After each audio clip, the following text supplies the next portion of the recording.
Let's head to Hamilton now, where local New Democrats say humanitarian efforts are one of the main priorities in the war between Israel and Hamas. Now, this weekend, they joined delegates at the federal NDP's three-day convention in Hamilton, where the topic and other emergency resolutions are being discussed. Jason Gaidola joins us live at the Hamilton Convention Centre tonight to tell us more. Hi there, Jason.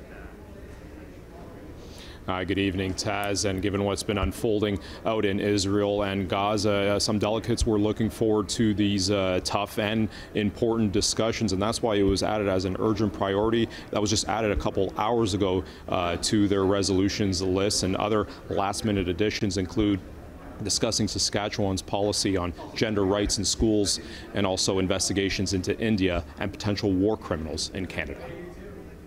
Jewish Canadians and Palestinian Canadians are truly terrified, devastated, and worried. I know we will have these conversations with an awareness that this is an emotional and difficult time. The ongoing escalation in Gaza and Israel is making its way into discussions among Canada's New Democrats this weekend after being added as an emergency resolution to the debate table. Caucus members and delegates arrived for day one at the party's convention today, awaiting for how the party should approach the war. Always been something that's kind of a point of contention within the NDP. I think the response that Jagmeet had was really good. I think it's a positive way to kind of move the ball forward. I hope that that's done in a way that honors and values humanity, and that it's a complex topic. The NDPs are voting on a resolution that includes demands for the release of hostages, humanitarian aid, and war crimes investigations. Heather McPherson has been the lead on this as our foreign affairs critic. I support her. I support the party's position in that regard.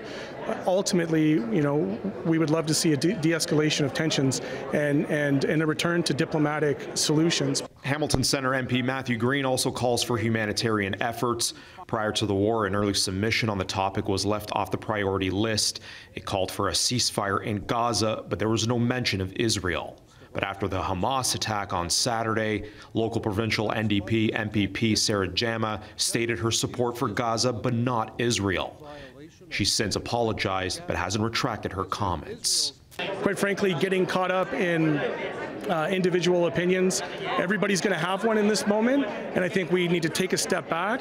We need to recognize that there are Canadians that are suffering. There are Canadians who have suffered loss. Meanwhile, NDP leader Jagmeet Singh speaks to supporters. And I want to point out a couple of really important things.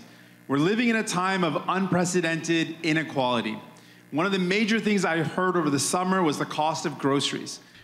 After more than a year since signing a confidence and supply agreement with the Liberal government, the NDP will discuss at least 60 resolutions, including pharmacare and more affordable housing policies. And so this is a very shaky coalition, I think, or supply side agreement. I think there's going to be mounting pressure, actually, on the part of the NDP.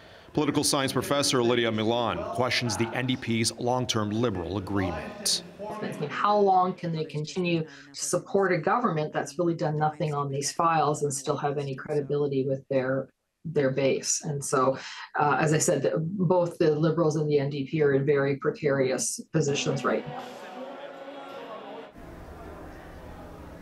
And many of these resolutions are slated to be discussed and debated tomorrow on day two here at the convention. And as for their leader, Jagmeet Singh, he didn't give an official speech today, but he was involved in many of the discussions and debates on topics like affordability much earlier today. And as for his leadership, he's also slated to have a review and a vote this weekend. Back to you, Taz.